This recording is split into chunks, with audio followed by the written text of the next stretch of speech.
I'm with my client Ngozi, and we're going to be talking about her experience working with me and going through the whole process of hypnotherapy and coaching. I'm so excited to hear what you have to say. So why don't we start with you telling me kind of why you decided to start the process of coaching and hypnotherapy and where you were at that time in your life. Yeah, so I don't know if you remember this, Julieta, but I actually posted something on my Instagram Oh yeah. about having a panic attack, and you messaged me and you're like, "Oh, I actually am like studying hypnotherapy. If you want to try it out, let me know." And I was just like, "Oh, I don't know anything about hypnotherapy, and it's probably not going to work for me, but like, yeah, I'll try it, whatever. I'll try anything at this point because it was just so like debilitating." And I just like tried it out kind of just as like a like a test. I wasn't really expecting anything out of it because I didn't really know a lot about it, and I didn't really believe that I could actually heal. But I kind of just tried it because I trusted you because I met you at our travel events, and I already like kind of trusted your energy. So I was like, all right, I'll just give it a try.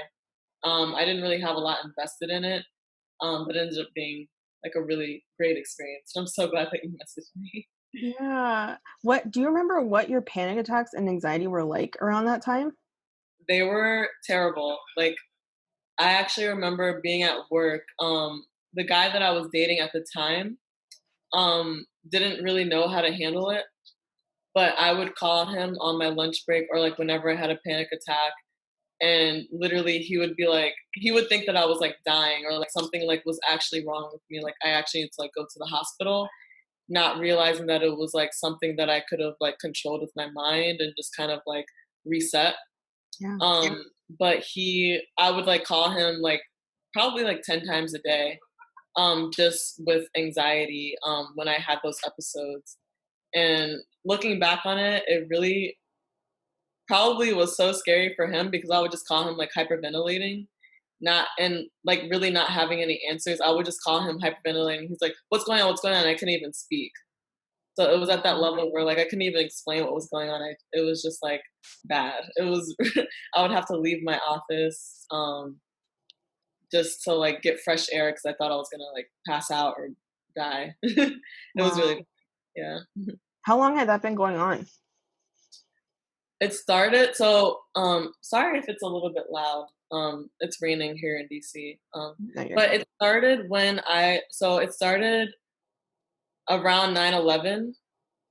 That's when my anxiety attacks started. But they didn't get to the point where I was having multiple attacks a day until like I was like 16, when I left my parents' house.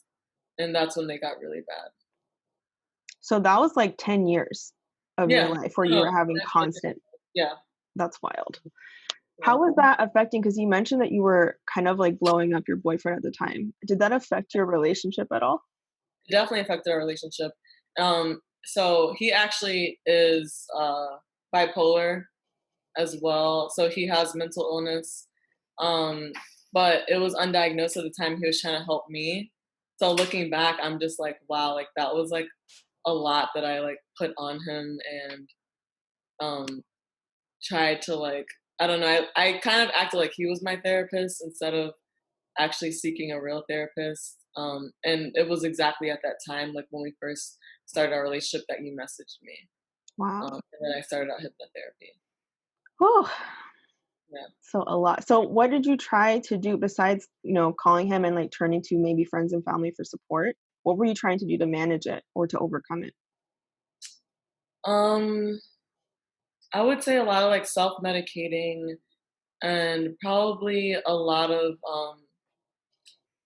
like Googling like fake research that didn't work.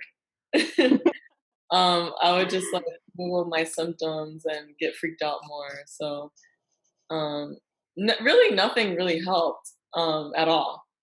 And I actually did see a therapist. I saw three different therapists actually, and Oh none of them yeah. really worked for me. Just it was like talk therapy, like they were like psychologists, and they just like didn't work for me. They kind of just like re-triggered me, in a way that wasn't productive. Because I know, like, when you go through therapy, you're gonna be re-triggered because you're revisiting things and For you're sure. unraveling, like, past trauma, so it's not a comfortable experience. But with them, I didn't think that they actually, like, understood who I was and, like, what I was dealing with, so it was really hard to navigate with them.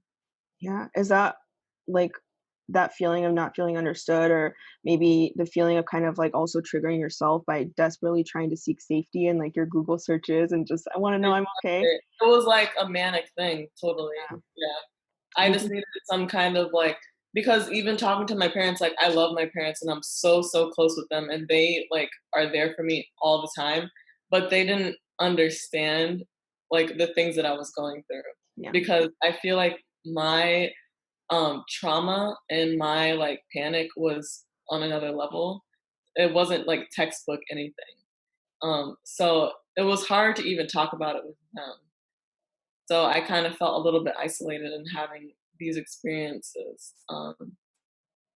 So and yeah, it was just like really hard to even, and I also felt like I was a burden. Like it was hard to even talk to any, like even my closest friends that are my age as Yeah. well. Like it was kind of like I felt like I was burdening them with something that was so far out that they couldn't even comprehend.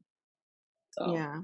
I think that's a really common like sentiment that people have, because when you're in that state of anxiety and panic, you're just in survival mode. So it feels like there's a lot like when you talk to your friends and family, you're like putting all this stuff on them, and it can feel like, oh, now I'm burdening them with my stuff, yeah, or it, I'm too much. I think that's it's really exactly how I common. felt. Yeah. Yeah.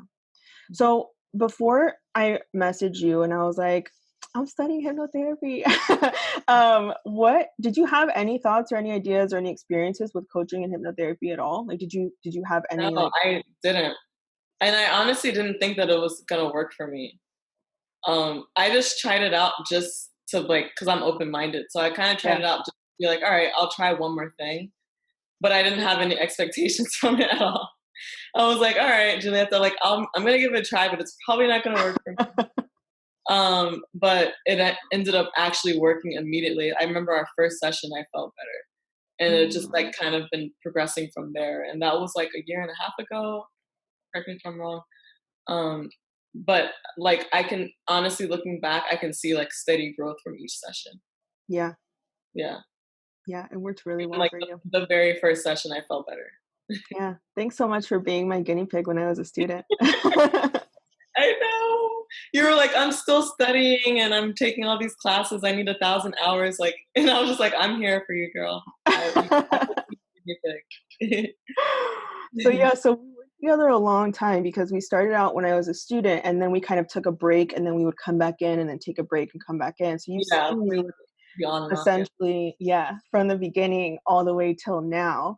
Yeah. Um, how would you describe that this like entire experience of just doing hypnotherapy, of working with me and like going through this process? It's honestly like been, I'm sorry, I don't know why I'm crying. It's honestly been like life changing for me and just like such a beautiful experience. Because like I said earlier, like I was kind of hopeless at the time and I didn't really think anything would help because I had tried psychologists, I had tried medicine, and I would still like be in, like have these like panic episodes. Um, so it's really just the fact that like I was able to fly to Italy because I had my flight Yeah.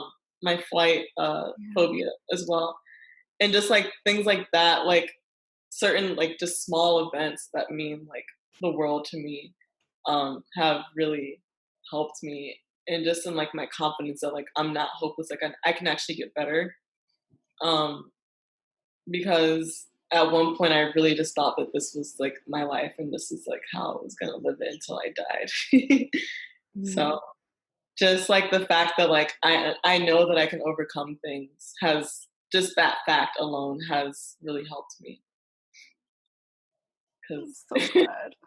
there's nothing worse than feeling like you're hopeless. There's nothing Yeah. worse than that feeling. Like nothing can work, nothing can help you, like, so Yeah. Let's touch on your fear of flying for a second, because that was huge. That was like we took a break we came back and you said, I'm I going came on back this trip. right after I booked my flight. Yeah, yeah. And I think we only did like 3 sessions or something for that. 3 or maybe 3 or Oh, 4. really? I think it was only like 2. So Like, is that walk me through what your fear of flying was like, because you had contacted me when you booked your flight to go to Italy. So we had like not talked for a couple months, and then you were yeah, like, I booked my flight, so now it's time to work on my flight phobia. yeah, And walk me through the fear that you experienced, like what was that like before doing this work? yeah. So even though I had flight phobia, I still traveled. So it was like it didn't actually Yeah. stop me from traveling. Like I still did it anyway, but I would hate it. But when I called you, I was just like, all right, I just want to have for the first time in my life, I just want to have like a nice experience and like feel in control. Yeah. And that was why I hit you up because it was one of those things where it's like either way I was gonna go, but I didn't want to be a victim to my anxiety. Like for some reason, I was 25, I think, when I messaged you about it. And I was just like, all right, enough is enough. Like I've been dealing with this for a decade. Like I want to have like a nice experience. I want to experience what the other people on the plane are experiencing. Because I would see people falling asleep and just so relaxed, not a care in the world. And I just wanted to know like what it was like to be like one of those people. So I was like, enough is enough. I'm gonna take control and actually try to like get over this. Hell yeah. Love it. So I remember you said when we first started doing your flight stuff, you were like, correct me if I'm wrong too, because it's been a while, but that you would drink before flights to Yeah. calm yourself down. Yeah. And you could not drink water because getting up to pee caused you And I would anxiety. pee like 10 times on the Yeah. flight because I had, yeah. So you were taking these long ass flights just like dehydrated AF and Dehydrated. Exactly. and just with mad anxiety. So Yeah. were you, because I remember when I had flight phobia, because I also did hypnotherapy for it, but when I had flight phobia, I would just be on such like just have like honestly 7-hour panic attacks in Yeah. the air. And is that how it was for you? Yep. It was exactly like that. Like it was really bad. And I just like became complacent in my anxiety. Like it's weird. Like I kind of just accepted it. Like this is just how I'm gonna live my life, Yeah. which is not cool. Like that's not how you should live, especially in your 20s. Like if you think you're gonna live the rest of your life that way, it's not a good Yeah, feeling. especially if you love traveling. Like you have Exactly. anxiety around the thing that gives you joy. Yeah, it's not a good That's feeling. whack. It's like very Yeah. yeah. So, okay, so walk me through. So we did the couple sessions and then you went on this flight to Italy and what did you experience? How was it? Sorry, I'm like emotional through this whole conversation. I'm trying to like keep it Okay. together. Yeah. Um, but it was crazy because I was actually calmer. I went with my boyfriend at the time, and I was actually calmer than he was. And he didn't have flight phobia.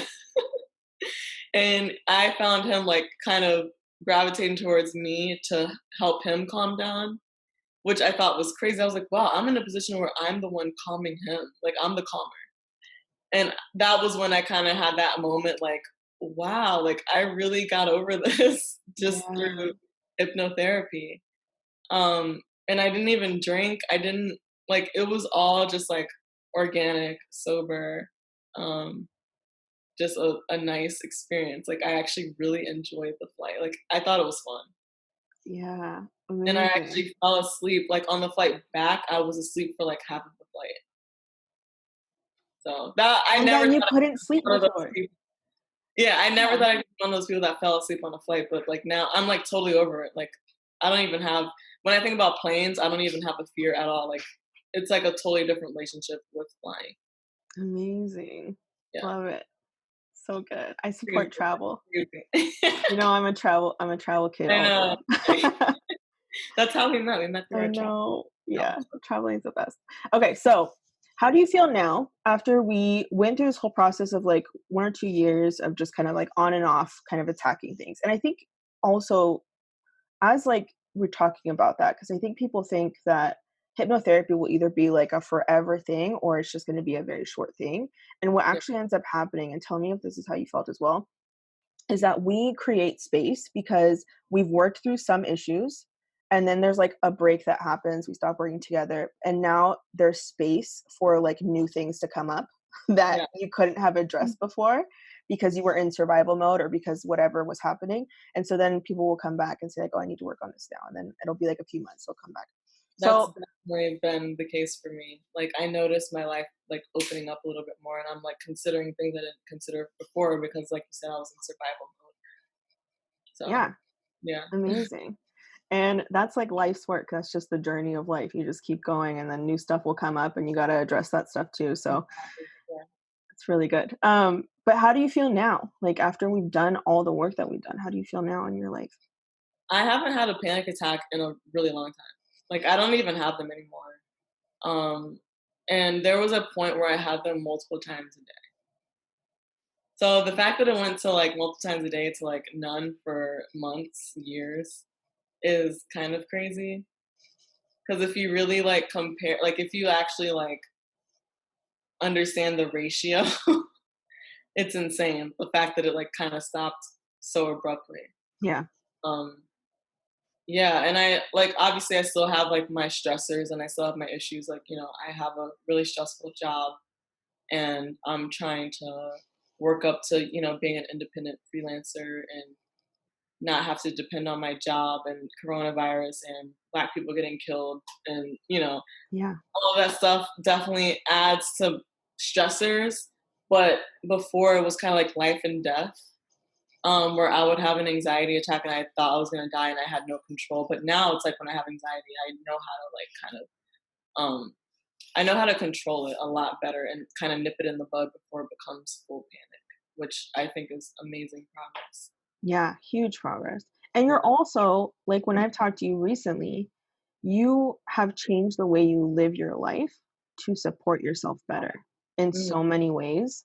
mhm. And that's really key. Is like you mentioned earlier, feeling all of a sudden being able to have hope that you can overcome things is Right, huge. exactly. And then doing the things that actually support your mind and body and health is a Like, huge thing. it's such less like, before, it was very bleak, like, Yeah. I was living day to day, and in our last therapy session, we were talking about our purpose exercises, which have really been helping me, we'll talk about that another time.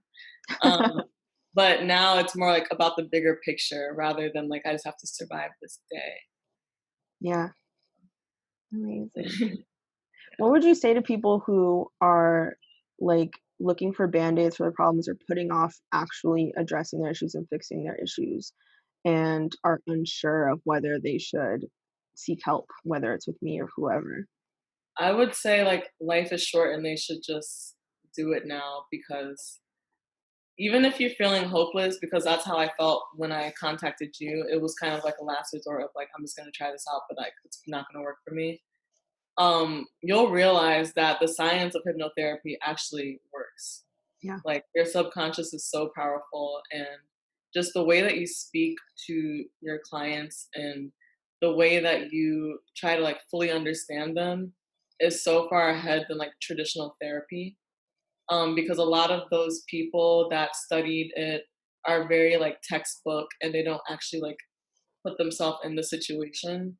And just like having someone that you feel understands you alone makes all the difference. So I would say like they shouldn't waste their time and they should just like get on it ASAP because you can't really, there's nothing to lose.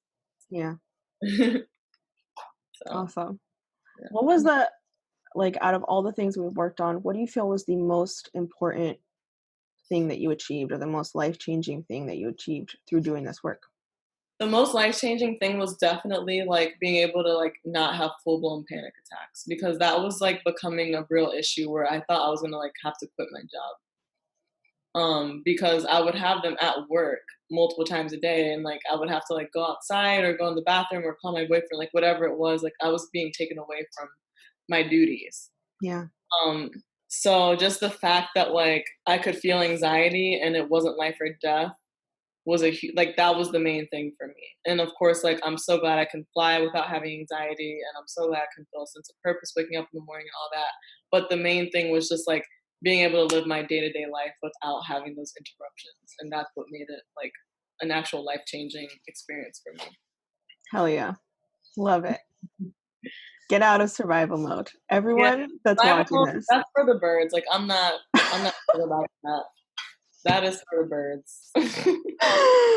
Hell yeah. I love it.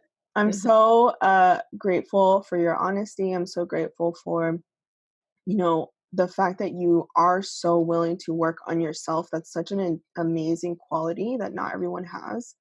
Um, and yeah, you're just amazing. I'm super inspired by you. I've loved working with you, and just thank you so much for telling your story and telling your truth. You really, like, changed my life. I just wanna say this one more time, like, if you're watching this and you have any doubts about hypnotherapy, like, trust me, I was not sold on it, and it changed my life in a matter of, like, a year or less. So, definitely just give it a try. Love it. All right. Well, I will talk to you soon. Thanks so much again. And I guess I'll see you I'll whenever we do another session. book you soon. All right. Bye. Alright, love you. Bye.